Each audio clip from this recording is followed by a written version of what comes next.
Especially when we went to Korea, we thought that we were going to be way, way, way far behind. And when we played the Korean teams, they were really, really good. But individually, right, they don't really destroy lanes as what we expected. But their team play is just absolutely crazy. And that's what we're having trouble most with. And throughout the last 2 weeks, we've been playing a lot of games against the Korean teams, and we've only gotten better and better. And so the gap is closing. And so it's just been a really good experience going to Korea, boot camping there, looking at their infrastructure and just seeing how they do things so we can mimic it and copy it in our own ways. And when we go back to the US, we can train with that regiment and just make us better overall as an NA scene. Oh, fantastic. Well, obviously you guys came out of the NA playoffs with a fantastic win over Cloud9. Does that momentum still carry on, or through that experience in Korea where we may be grounded a bit? So, I mean, just going to PAX, like every single match was like a game of inches. We barely beat LMQ, we barely beat C9, and after the finals, we knew that we needed work and we wanted to do well at Worlds. And so the momentum kind of died down when we went to Korea, but we knew that we could get better. And as we played the Korean teams, we just stayed positive. We kept practicing every single day, and we're going into groups right now very confident. Well, you say you're going into the groups very confident. I might almost say that this might be the best setup TSM has had yet to do good in groups. So what is your general impressions of your opponents?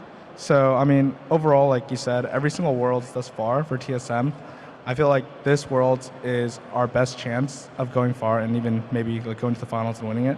And so these groups, I feel like we have a really good shot at coming out and taking first. We have hard opponents, TPA, SK, and Royal. I think that World's going to give us a run for our money. All right, well, you got to start by winning off the first game here versus SK. Tell me your general view on the game and where they maybe could beat you guys out. So with SK, I feel like our team has the advantage player for player. In every single role, I'm confident that my players are better than them for every single role. But SK has really good team synergy. They come very prepared. And even at the EU LCS playoffs, Alliance has a better roster. Other players are really mechanically strong.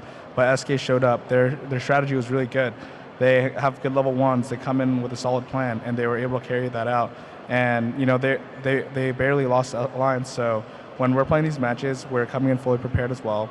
We're going to just do everything we can to just win the match. All right, fantastic. Well, good luck, Reggie, and thank you. Thank you, too. All right, it's time to head back over to the guys at the analyst desk to get things started.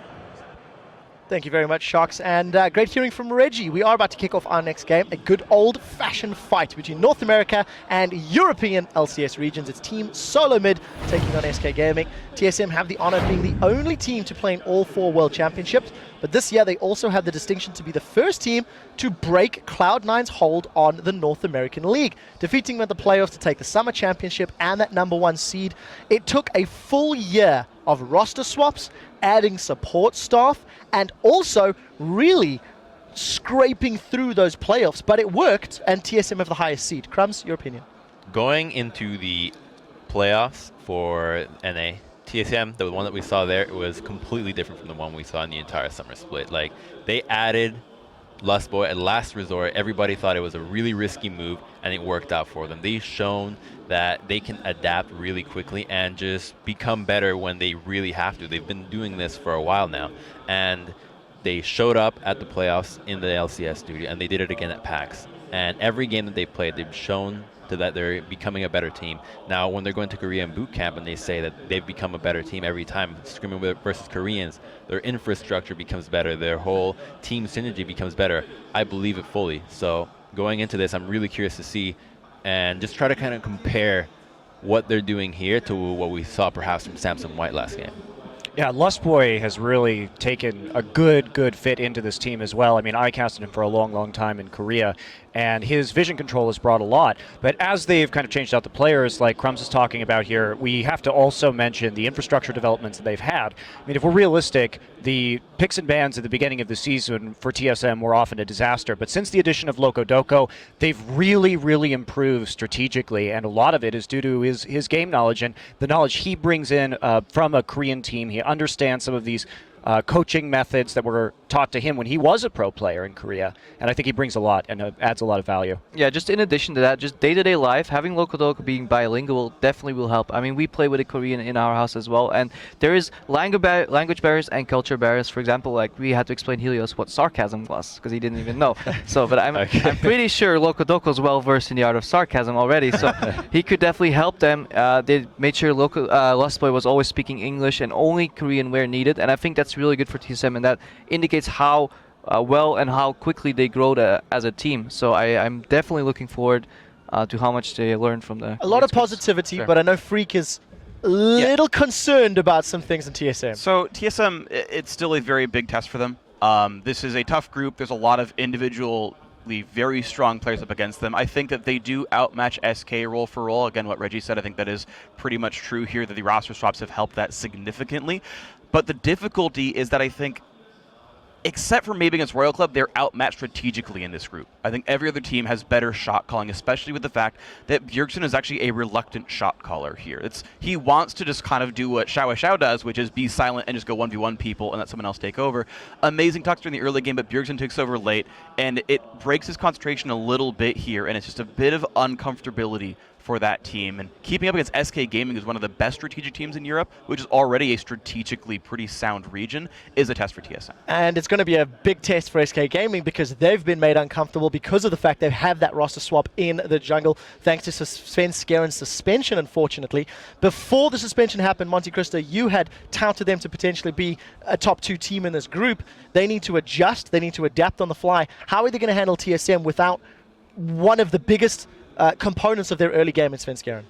I think that's a really tough question because Sven Skeren is so key to SK's strategy, because the way that SK likes to play the League of Legends is they like to push all 3 lanes at the same time and then have Sven Skeren go and try and 1v1 the enemy jungle or counter jungle very heavily. Now, I don't know if Gilius is going to be really up to that task. It's a very different kind of jungle style, but maybe SK can hold it together. Maybe they can maintain that kind of oddball style that's kept them kind of on the forefront and really gave Alliance a run for their money in the European playoffs. Couple of things I want to go into is both champion pools for Jezus and Enrated. I know Jezus isn't really that typical assassin player. He plays a good Ahri, but I'm sure TSM has done their research, and Bjergsen alone knows how to handle these Ahri. So I'm wondering if he's going to be on the same level when Bjergsen starts playing Zed, when Bjergsen starts playing Talon. At the other side of the map, on the support side, Enrated, he plays a lot of these niche picks, and if you look at his solo queue stats, he had a lot of Alistar, then it switched to Vel'Koz. I mean, I barely saw a Thresh game in there. Obviously, I don't know what he's scrimming with. But yeah, I do hope he has the basics prepared before he switches to niche picks, because otherwise that would indicate that he's just not at the same level as Lost Boy. Well, we are about to find out. Guys, it is time to put you in the hot seat. Brush off your crystal balls. Which team is going to come out on top? We're going to run this one down the line once again. Crepo, prediction, winner, TSM or SK? Yeah, well, I have TSM for my plausible first. I hope I don't regret that decision, so TSM. Crumbs? Well, you know, before the suspension, I would have perhaps thought that SK could give them a run for their money, but now I'm going to have to go with TSM for sure. I think this was always going to be a very close matchup, and I still have to think TSM's going to come out here with the suspension. SK, this group has kind of been broken up into 3 teams and unlikely SK. So TSM, I think, is the obvious choice. I think TSM has a really good shot as well. That's my pick. But the question does stand that many of these players haven't actually played at Worlds yet. So maybe that actually shakes these guys up. You never know. SK is green as well, to be completely fair on this one. But sometimes just teams don't show up properly at Worlds. And that could always just change things around. But I think TSM is the favorite. Yeah, I do agree. I think that's an important note to remember. Let's compare the fan protections. According to LOLesports.com, 84% of you guys what a surprise. think that TSM will take the win. Yeah, I don't think too many people. That's a great amount of support. Guys, before we head to this match, TSM tells us what it means to carry the hopes of the North American LCS onto the global stage for the World Championship. It's pretty special to be here at Worlds. Like, you play the whole season just for this moment, and it means everything to you. I was there watching all through the groups to the final last year, just spectating, and I just really wanted to be on that stage, and this is my chance. For our group stage and judging from the other LCS teams, yeah, we're probably carrying the hopes of the LCS. I would say we're the hope of the Western region right now. Me and Bjergsen obviously from EU to NA, so we unite basically in any year and try to show that we're capable of beating Koreans and basically beating other regions. If we don't do well, then the fans are going to feel like other teams that didn't manage to get here could have done better than us. So there is pressure on us, but it's also up to us to relieve that pressure and just play like we would usually. It's the biggest stage I've ever been on, and it's basically the last chance in this season to prove our worth. Well, we're about to see what TSM can and be put to the test as they come up in their next match, or their first match, I should say. Let's get right to it with a quick look at the starting lineups. On the blue side, it's going to be Team Solo Mid. In the top lane, it's Dyrus. In the jungle, it's amazing. Bjergsen in the mid lane, Wild Turtle at AD carry, and Lustboy, always on support. And of course, on the red side, it is SK Gaming. That means in the top lane, it is Freddy122. Coming in as substitute is Gilius in the jungle. Jez is in the mid lane, Candy Panda as the AD carry, and alongside him is Enrated as support. And something about SK is even whenever they made it in the LCS, they're just constantly underestimated. SK, they barely made it in. How could they possibly have a good split? They take second place in spring. Oh, you know, blah, blah, blah. They get this huge slump in the middle of the year, and they come back again. Now they have suspension. They're playing with a sub. Everyone completely counts them out. Never count SK out. They're actually an incredibly heady bunch, and they do know how to play together. Yeah, one of the things SK has had throughout the entire season is they will generally lose the lane phase, but they always manage to pull together as a team and somehow manage to hang on, work the way back into it, and pick up the wins. And it's just one of those things throughout the entire season. We've been vexed by exactly how it works. That's the tricky thing, though, because over on the other side of the pond, TSM, when they win the laning phase, they almost never lose. That's one of the big reasons they pick strong laning champions, and just the way they play. It's a very conservative style, actually. When they lose, they actually barely lose because they slowly get bled out and they're afraid to make moves. That's why when they do have the lane victories, they slowly win in the same fashion. So as far as a matchup goes, this is very heavily in TSM's favor because of the lanes. Well, Bjergsen calling the shots with amazing on the side of Team Solo Mid. That's Freddy's job. Team captain over on the side of SK Gaming. And something we'll have to note for Team Solo Mid throughout the entire tournament is a Nidalee ban that's going to have to go down. Well, they banned Nidalee in 14 of their 14 NALCS playoff games, and they're not going to be picking it up for Worlds. I think that's pretty clear. That is just a ban used every single game, a definite weakness in TSM's overall strategy they're going to have to overcome. Yeah, and it's an absolutely needed one because Freddy would quite happily pick that up. Kale also banned out, and that you may be thinking is towards Jesus or Freddy, but no, it could well be Enrated. He's played as support 3 times throughout the season. Zed, of course, focused towards Bjergsen. A big one for me, though, is Syndra going to be banned? SK have let this one through before, despite the fact in Europe they know the champions in that mid lane, big players like Froggen, like Peke, can play it well, just like Bjergsen can, but they're happy to go up against it. Aatrox for targeted towards Freddy. That's going to put Freddy uncomfortable, and there is the Syndra ban. Definite target banning. However, I think the big reason they banned Syndra there is they would have loved to ban Alistar or Maokai, but if you're not going to be able to control them, you just have to be able to trade them back and forth. Dyrus picking Alistar, I expect Maokai to come back on the other side. Ooh, awesome pickups to start. The cow does get through in game 2. As we go through the group stages, Freddy and Gilius now to pick up. Eyes on Gilius as well. Consider him to be an impact here to come in for the team if he can continuously play as Svenskeren did. Like they said, a little bit of counter jungling, but will he fall into that style? It's a fair bit of pressure. He was just in a pretty pressure-packed situation, actually, on Unicorns of Love. He qualified for the LCS. He ends up picking Kha'Zix, which is something Svenskeren actually was 6-1 on the playoffs with, so he's really just trying to fill his shoes, not change anything strategically for SK. They didn't rely on jungle shot calling to begin with. Most of their shot calling comes from Freddy122 in the top lane, so maybe they can just pull off their normal strategies here. It does, of course, mean that Lee Sin has snuck through. 17 bans against him, amazing in that mid lane. Of course, back in the Copenhagen Wolves in Europe Spring, he was one of those top champions as well, so he's managed to rock this champion throughout the entire season, be it in Europe or North America. And against the European team, it should work well for him. Alongside him, of course, Nami picked up a Lustboy, someone that's come in for TSM and absolutely done incredible things. Yeah, no surprises on TSM side, just picking the big-time champions. A surprise on the SK side, though. Yeah. locking down the Sona. Very nice coming in for N-rated. They said he's got to make his champion pool bigger. All right, so we've seen a little bit of Sona play. It's been patchy throughout. Some Chinese teams are actually playing it. LGD Gaming. Obviously, N-rated is also a type of person who used to rely on Sona occasionally. It is the new Sona updated. If they're able to group up and if TSM doesn't have a lot of AoE, it's a little better. However, they're playing it against Alistair, Nami, and then whatever else TSM decides to throw at them. It is a vulnerable pick in the laning phase, a squishy champion, but if Sona does get ahead, I very much respect her power. I'm not that surprised to see her at Worlds. I am surprised to see Mundo picked up instead of Maokai in there, so that's something that has switched across for Freddy. Going to see how that works out. Of course, Ari's still on the table, but we're going to wait to see whether these Yasuo does get locked in for Bjergsen, and of course, Wild Turtle on Tristana, no surprises. That team synergizes amazingly if they lock it in. Everybody can prep Bjergsen for the knockup of Last Breath, and it is locked in. A lot of top-tier picks coming from Team Solo Mid. One thing that TSM likes to do frequently, instead of counter-picking matchups, is to pick entire team comps.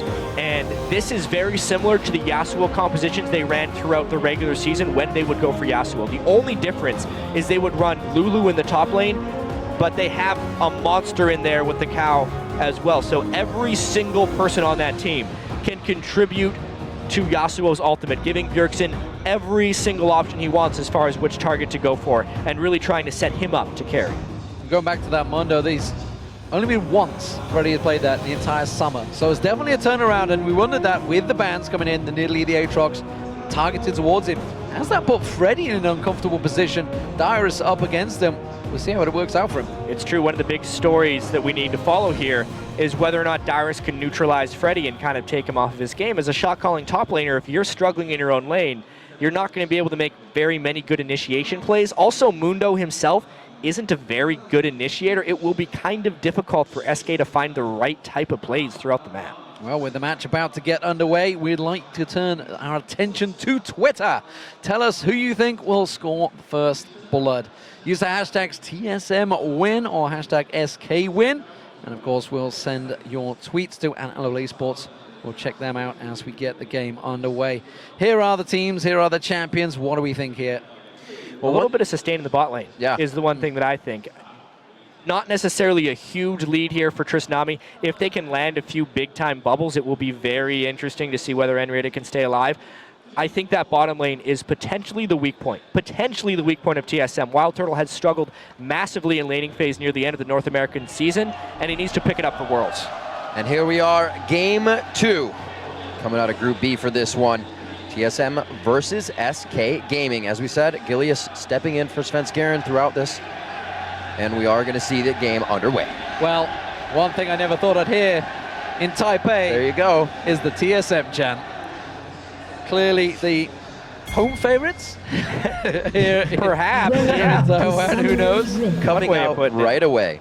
So one thing that's always intrigued me about SK is they're the team that is all right with taking breaks, but they'll come back a little weaker than they usually do, and even did so coming into Worlds, but it's kind of a stop the burnout factor for them. It's one of those teams, we talk about their sports psychologists frequently, but during the summer split, when they were slumping, when they came out of the slump, Candy Panda was very upfront about it. He said, we slumped because we were slacking off. We weren't practicing as much because we didn't want to burn out before the end of the season. They started grinding near the end of the season. They made it back into the playoffs. They gave Alliance a great run in the semifinals. Many people think SK was actually the second best team in Europe after playoffs. Of course, all of that changes with the Gilius substitution in the jungle right now. But it definitely has to be noted. Maybe they're going to be more fresh than other teams. Yeah, and the Gilius substitution is obviously a big point in this one. But you would say, despite the fact he's a fresh-faced kid coming into this one, thrown into the World Championships, completely wouldn't have expected that. It was a challenger team not too long ago. He has performed brilliantly on Unicorns of Love. You cannot deny it. However, it is a very different team. That's all about supporting Power of Evil in the mid lane. Can he do the same with Jesus? Jesus is a completely different player to Power of Evil. Power of Evil will carry games and Gilius will support him. And I gotta wonder, with Freddy being the shot caller, whether he's just gonna pull him towards that top lane or maybe down the bottom. Well, you usually get the regular lane of Jez is kind of farming, being by himself. He didn't get a lot of attention from Svenskeren either.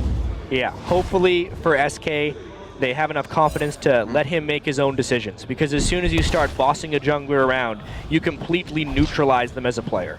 Absolutely. So down the bottom, immediate aggression. Will we see some level 2 plays from either of these teams? TSM playing it cautiously back towards the tower. Candy Panda shoving the wave in alongside N-Rated. It's been a long time since we saw Sona down in this bottom lane. I'm ready for it.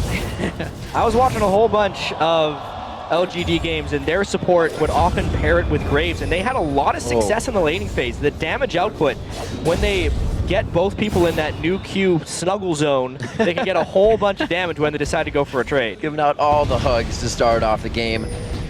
Looks like pretty on par for both junglers here as they start. We may get treatment for the bottom lane from both if they decide to go straight there. A lot of pressure in this game. We talk about pressure for Dyrus and being able to perform here. Did quite well in the playoffs for Team Solo Mid. Also talk about Jez's, who's talked about his confidence kind of being shaken. And he's quoted himself as that. I have to really wonder what's going to happen in this mid lane. Bjergsen is just so good in the mid lane. And obviously, Jez's is not the most hyped mid laner. He just kind of has to get by. He's usually pretty consistent as well. This is a tough one, though. Yeah, looks like Bjergsen's trying to set him up here, trying to force him off to the left-hand side. Amazing, ready and waiting to go, but doesn't look like he's taking the bait right now. Jez is going pretty deep on this knock up. He's in trouble. Can they get him down? Manages to dodge the Sonic Wave. Ignite was also used. Heal flash by Jez as Summoner spells burnt on both sides, but Jez is safe for now. Gotta say, my boy's very impressed when an early level 3 Yasuo can get off that attack. You already have the wall or the Q up. They know it's coming. Jez has had to blow the flash. Really nice move there by Bjergsen. Obviously fairly aggressive. If Gilius would have been there for a counter gank, it would have been rather dangerous. Amazing also burned his flash. So at the end of the day, it is a 2-for-2 summoner trade. Not actually that great of a thing for TSM.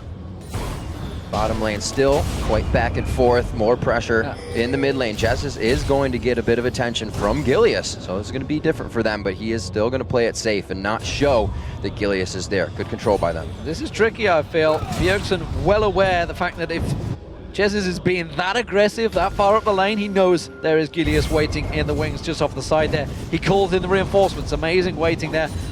Doesn't look like we're going to see some play, but Jesus may well get caught out again here. Pulls defensive ball, will get knocked up. Here they go. Sonic Wave does catch this time around. First blood is coming. It's amazing that gets it for TSM. That mid lane jungle synergy brought all the way over from Europe. Definitely starting to work out even more for TSM. Every single game, they seem to get better. Bjergsen now level 5 and should punish Jesses with no summoners. And it's great. History repeats itself for TSM. Ooh, top lane Dyrus getting a little roughed up there by Freddy. I talked to a lot of people about Alistar in the top lane, and I was actually one person that was of the opinion that you can manage him, especially with a Mundo. If you can somehow sustain through him, Doran shield Freddy with a lot of health regen as well. You remove his ability to out-harass you with Headbutt, and then you start turning around with more damage in team fights. It definitely feels like Freddy is ready for this one. That's why they didn't pick Maokai, because they wanted that matchup. And one thing that always catches you out as a player is, of course, the fact that Alistar, without the ultimate, is squishy in all things. You think you're this big, giant tank. Without items, you can be handled. Freddy returns, teleport used by both top laners to come back in there, and they immediately go straight back at it, going straight in with that headbutt. Freddy almost certainly has health regen runes in that top lane. Currently with the Giant Spell, he's at 49 health regen per 5 seconds. He's really going to be able to withstand that Dyrus headbutt, and it's basically a neutralized farm lane. There is no bully potential from Dyrus in that lane anymore. Amazing. Looks like he wants to get Freddy a little bit of aggression here in the top lane. Jez is trying to keep himself safe there, and it looks like Freddy's going to have a little bit of trouble. Amazing, slowly waiting on the outside. Gilius nowhere near this one. They're trying to go before Freddy has his ultimate, but he's still pretty tanky. Is he going to be tanky enough? Flashes out, Sonic Wave catches on, but he can just walk away from this one, as you mentioned, with that giant belt on him. Yeah. It's no problem for him. One thing that has happened, though, Jez is forced back to lane early on there. Had to go and respect it. Goes for the cloth armor. Fantastic pickup there by Freddy. Almost nullifies the fact that you can dive that Mundo before 6 and get him down. I like it a lot. Back down to the bottom lane. Candy Panda is really using a lot of that mana to get himself in range as Wild Turtle and Lustboy continue the harass from this lane that has come so far this season for Team Solo Mid. Both are very close to level 6 right now. You can see they're sizing each other up, seeing who can land it.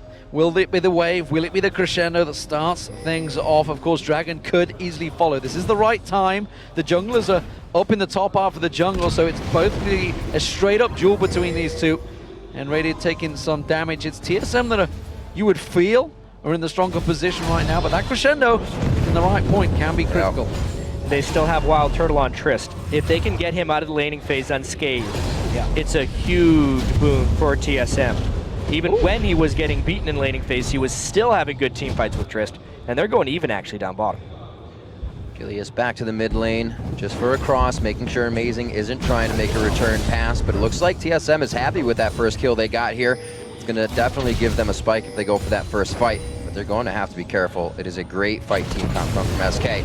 More pressure to the bottom lane here. No shots on either turret yet, but you can just see how dominant Wild Turtle is on that Tristana. Tricky stuff in this bottom lane. Level 6, imminent between the two. Junglers are down in the lower half of the jungle, and Dyrus, he is on a warpath. This is the Alistar dive. He can't do anything to Freddy, so why not go mid for Jessus? Right into the wall, we'll stop him up for a little bit longer. The synergy comes in from the Mad Pow. Jez is ignited, Jez is down. The only way Jessus lives through that is if he flashes while Dyrus is trying to headbutt him.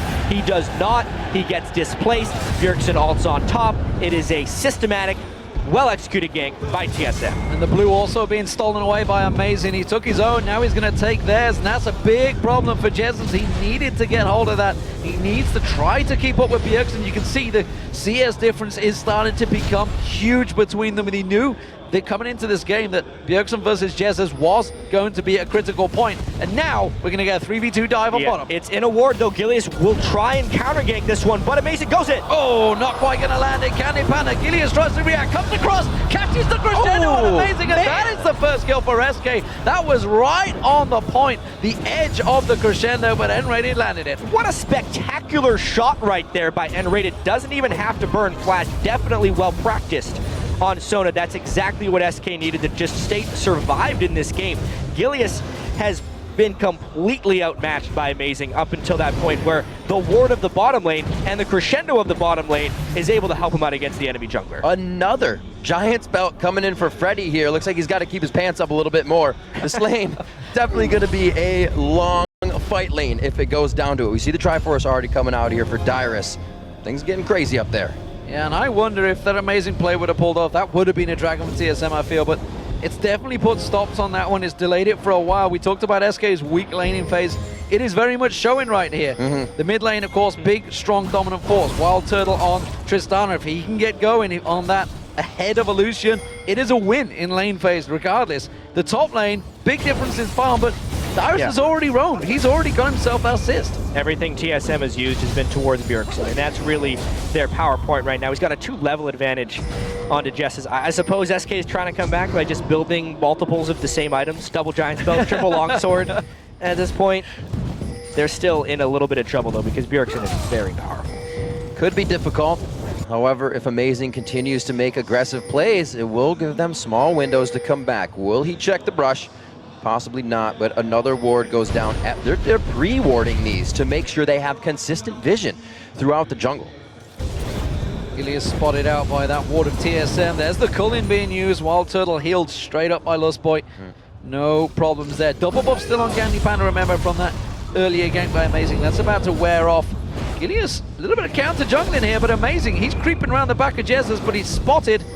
Jesus, if this turns into a 2v2 of any kind, TSM would come out on top, which is why Jesus has to run away. However, Gilius gets a little bit caught. Wards everywhere, and they're going to be able to give some protection to Gilius. He's forced to flash over the wall. Tough game for him. He is getting warded out everywhere. It's going to be a tough series. He just got thrown into the World Championship, obviously, and he is struggling a little bit here. Even the wards they're placing on the top side that aren't seeing Gilius is alerting TSM of where he is on the map. If he hasn't crossed the top side, then he's in the bottom. Let's make a gank here. They're using everything to their advantage, and every lane seems to have a good one of that. Bjergsen is completely honed in right now as well, and because Amazing is just setting up camp right there, there's nothing SK can really do to come back here unless Bjergsen makes a mistake. He's completely landing all the skill shots, keeping the pressure up, and the ward coverage is immaculate around where he is right now. Yeah, completely manhandled. There is a ward spotting this one. They know that this dragon is going down. I don't think they're going to do anything about it other than get a timer. You see SK sneaking in, but immediately the call's been given back away. You're never going to get close to this one. Gilius was not there. So, first dragon, big objective for TSM, gives them a fairly substantial gold lead just 12 minutes into this game. They're playing very well, very controlled, and it's kind of the way TSM always wants to play. They focus around Bjergsen so he can be a playmaker late game. And the biggest thing here is their bottom lane is actually winning. A lot of praises sung towards Team Solo Mid as they were boot camping a bit. Lustboy having great play throughout all of that practice. And TSM has definitely changed a few things about their gameplay. Getting that aggressive early start, and it's really paying off. 13 minutes onto this one. Not much pressure from Gilius in this bottom lane, and Candy Panda and N-Rated have been at that turret the majority of the time. Jez has absolutely struggled in this mid lane. Still yet to get his hands on the blue buff. Nearly 30 CS behind on Bjergsen. Absolutely has been the focus, and why not? It's well known that he is the weak point of SK Gaming in that mid lane, completely leaving the top lane alone. Dyrus and Freddy have been on the island untouched, and you know, it's a gigantic tank versus a gigantic tank, so no surprises. And we can see the overall gold lead here being about 2.5 thousand. 1,200 of that is in the mid lane. So it is just them absolutely picking on Jesses right now. And I think they're just going to continue this. There's nothing drastic that TSM needs to do. They need to continue to set up some ganks, obviously on Jesses. If they push him back far enough, then Bjergsen can begin roaming, but they're really just trying to work from the mid lane outwards towards the rest of the map. And Jesses is so piecing together his build. His spike will be so far away, trying to get a few items in there, and then Bjergsen coming out so strong already has to put in that Seeker's Arm guard. TSM once again towards the blue. Gilius able to figure it out. Looks like they get away nice and clean. This could well be the first claps we see. The first big team fight, honestly. This blue buff, is it worth fighting over? TSM, little unsure on this one. They're buying time instead for the mid lane. They are going to give this one up. That means, or are they? Amazing tries to land it sneakily at the end there. Trying to force a smite, I think, from Gilius. They did use it. Jesus gets the blue, though. Yeah, that was pretty much it. There's still a lot of pressure lost there by SK just to secure their blue buff. One thing I will say is even though SK is not buying a whole bunch of wards, they got pretty good value in the wards they're actually buying. Uh-oh. Uh-oh, indeed. Everybody swarming the top lane here. Freddy using his ultimate early on this one, so it's going to be wearing off. Flashes it. They're getting what they want. Blocking the business there as he gets out. Buys time in the mid lane, though. We'll see whether they can push out or whether they're going to get punished for it. That's the question. Crescendo on the Wild Turtle. He's going to get locked up, but is it enough? Great disengage from Lost Boy. The wave, the Aqua Prison, everything lands, and TSM just walk away. Pretty sweet move there by N-Rated using Crescendo from the Fog of War, though. Definitely catching Wild Turtle a little bit out of position, but they're able to get out thanks to the fantastic play from Lost Boy.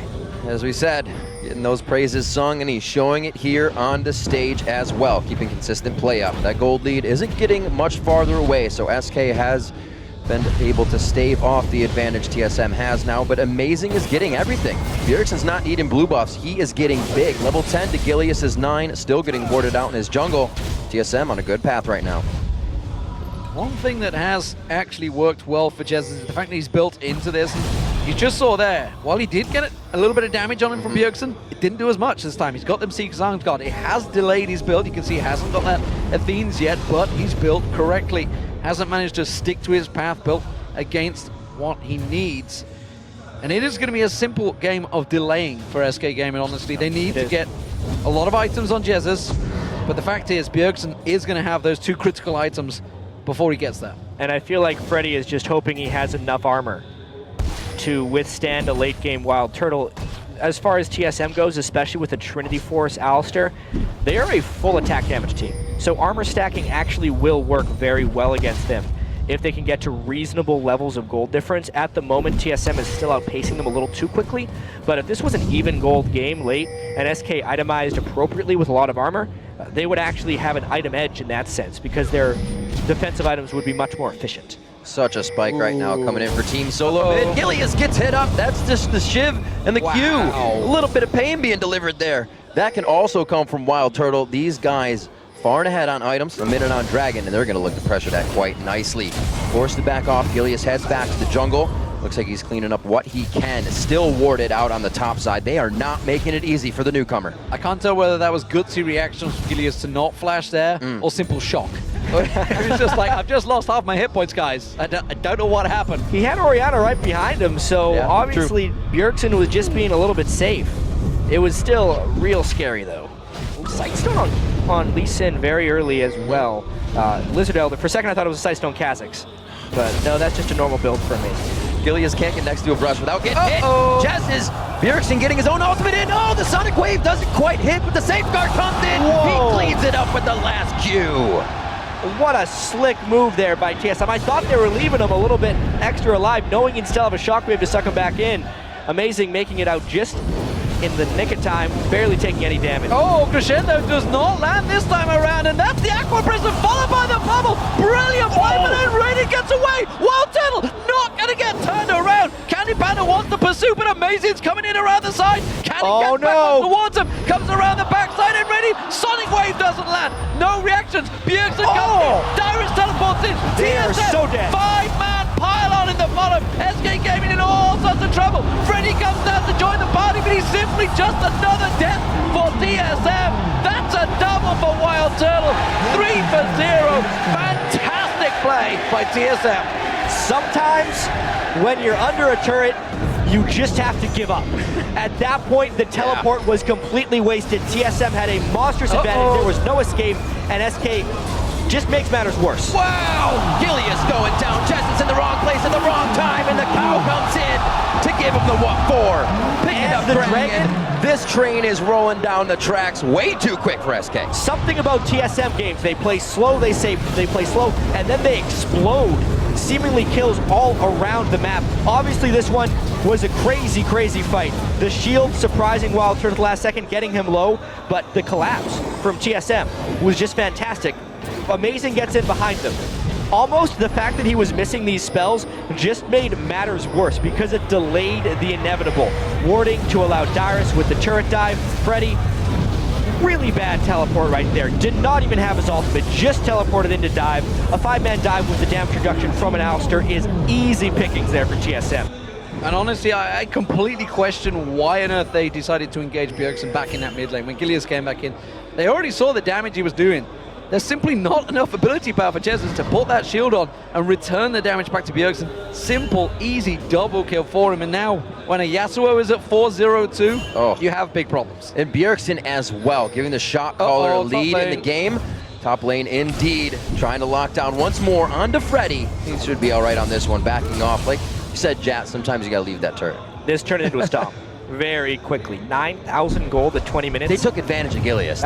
They did. That's not a goalie to come back. They took advantage of everyone. This is true. On SK, it really feels like the bottom lane stood true.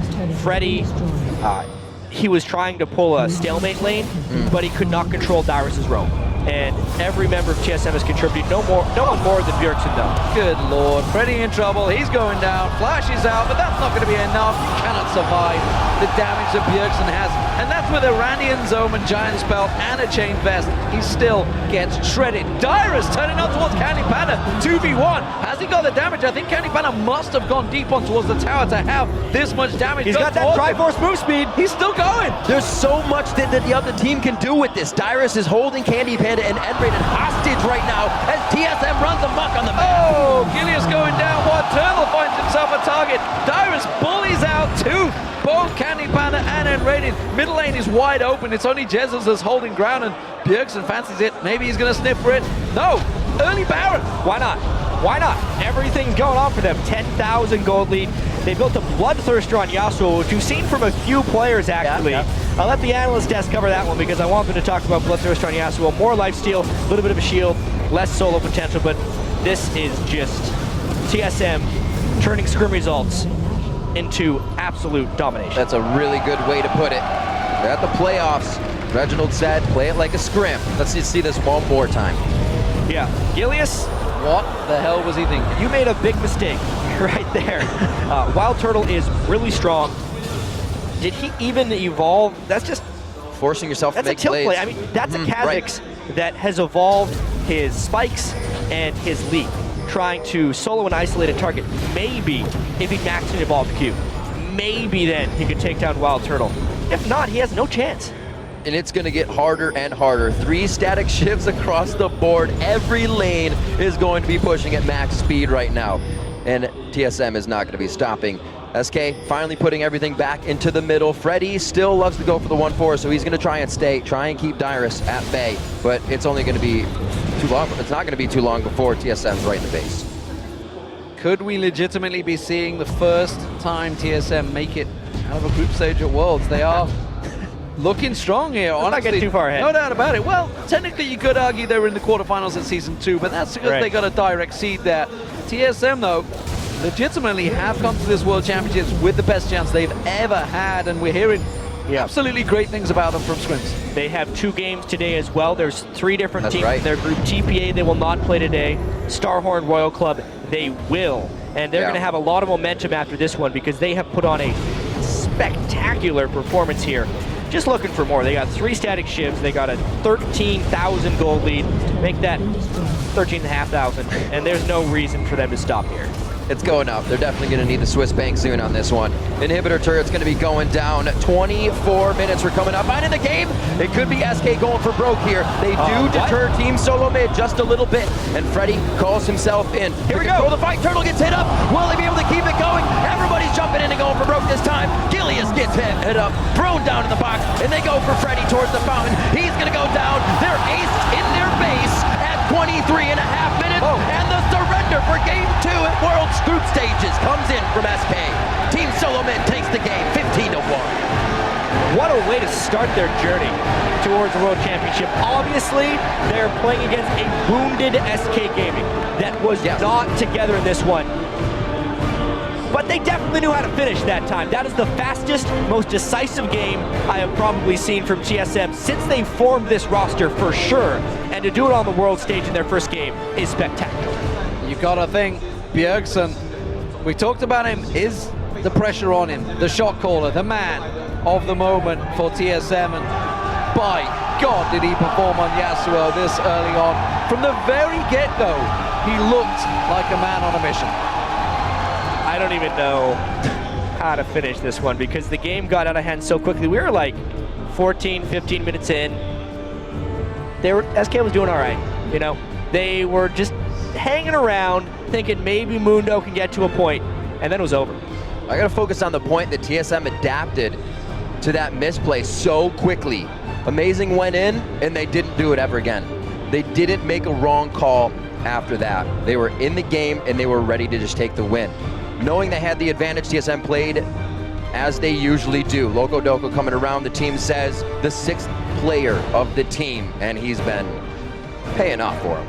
Yeah, absolutely fantastic stuff. TSM coming in strong in the first game of Group B.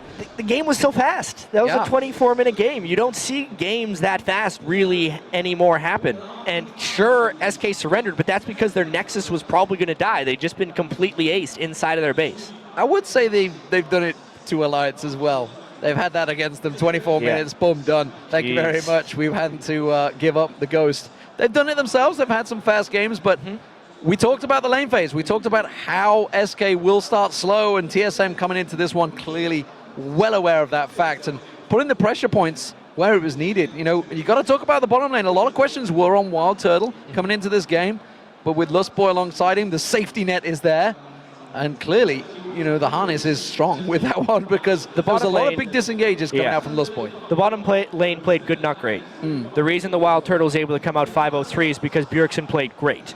And you got to think, you know, coming against Starhorn later on today against Uzi, it's a big, big question mark. I can't wait. That's going to be the last game of the day, Game 6. And if we continue having 23-minute games, could be a quick day. Pretty soon. So here's the thing. Obviously, Team Solo Mid not caught in a trap game. They did what they wanted, but that was a great point. They just went in and made a composition. Can they do that against Royal Club, or are they going to be forced to back and forth with those picks and bans? I don't think so. That composition was a little bit too perfect for TSM. Everyone having knock-up synergy with Bjergsen, being able to set up mid-lane ganks that could not be countered by SK. They got absolutely everything. Lustboy got to play Nami, right? Yeah. Please, someone. You know, they're not even using early picks on it. It was like got it late. History repeats itself in the beginning of the game. Just another generation of Reginald and having Odd One in his back pocket to start off a game. Well, so should we talk about Dyrus in that top lane? Because, you know, it was a fairly solid game. Didn't really get too much involvement, but his teleport was the one that counted when they piled down the bottom lane. He played like Dyrus when Dyrus plays well. You don't really notice him until he's winning the game for you, right? Like he was withstanding a Mundo in lane, and then he made a great play mid, he made a great play bottom, and that really catapulted the game. That's right. All right, so we're going to send it over to Shox right now, who's on stage for a word with TSM's Bjergsen. Thank you very much, Riv. First off, congratulations, Bjergsen. There is not much more that you can hope for getting a first game like that here at the World Championship. Talk me through the strategy, very much focusing on your mid lane in the beginning. It was just pretty much how the game or the picks worked out. We weren't expecting them to give us all these power picks like Nami on Lost Boy, we have Alistar, we got Lee Sin on Amazing. We just got all these really good comfort champions and all these champions that these players are basically known for, and it just led into a really good comp overall. Yeah, absolutely. And Reggie was saying how you guys would have strong laners. You got all of those. And then the team synergy for SK was praised by Reginald, but you guys didn't even have to deal with that. Tell me how the game snowballed out of control. It was just pretty much the way the lane was set up mid. We managed to get a gank off, and I think as soon as you get a kill on a stage like this, everyone just feels like you're in control and you know exactly what to do and you're just on point. And I feel like as soon as you get just a couple kills, everyone knows what to do, everyone's on the same page, and everyone feels like this is where we need to go and that we're the better team. Well, it is a fantastic start for you guys in this group. Talk me through your thoughts on the group overall. Great first game. Do you think SK won't be about it for you guys anymore, and who will be? I think for this group specifically, it's definitely going to be Stormheart and Royal. They're kind of like a weird team. We haven't been able to get that much other than what they've just been playing in the own scene. But I think they're just a really strong team, and they have a lot of specific picks that they play really well, and we need to be ready for that. And it's not something we've been able to practice against. Well, then let's look forward to that game, because it is, of course, the last game of the day here versus Starhorn Royal Club, and going up against a Chinese mid laner, a wholly different style. How are you feeling going into that? I've been playing against Wei Zhao in NA for a while, and he's just a great player. So I'm ready for a lot of different things, and I've heard that Chinese players they can play a lot of different mids, they can be very versatile, and I can't wait to play against their aggression. I can't wait to see what you pull out. Thank you very much. Congratulations. Thanks. All right, and now we're going to head back over to the guys at the desk. Thank you very much, and what a dominant performance from Bjergsen with the aid of Amazing camping out that middle lane throughout the early stages of the game. Truthfully, TSM had SK's number through the entirety of that match, all the way back to picks and bans. And the early game, what was your thoughts on the Sona pickup for Unrated, knowing Brown was open, and how SK handled the laning phase? Yeah, looking at what point, at the end of the draft basically, SK had one pick left, and they knew they were going to play Lucian because that was their early pick, into Tristana Nami, and they went for Sona. And I really disagree with that. I feel Sona is just an inferior version of Nami, especially when it comes to poking. You'll get out sustain eventually. Thresh would have been better. Braum would have been better. Just anything with some aggressive play, because you need to shut that Tristana lane down. There is this stereotype that Tristana does so well at playoffs and worlds for some reason, but she can be beaten. She can be beaten by Lucian in lane, but you need to play the lane correctly. And maybe SK was just, has the jitters coming first world game, play passive. But if you want to play passive, don't pick Lucian.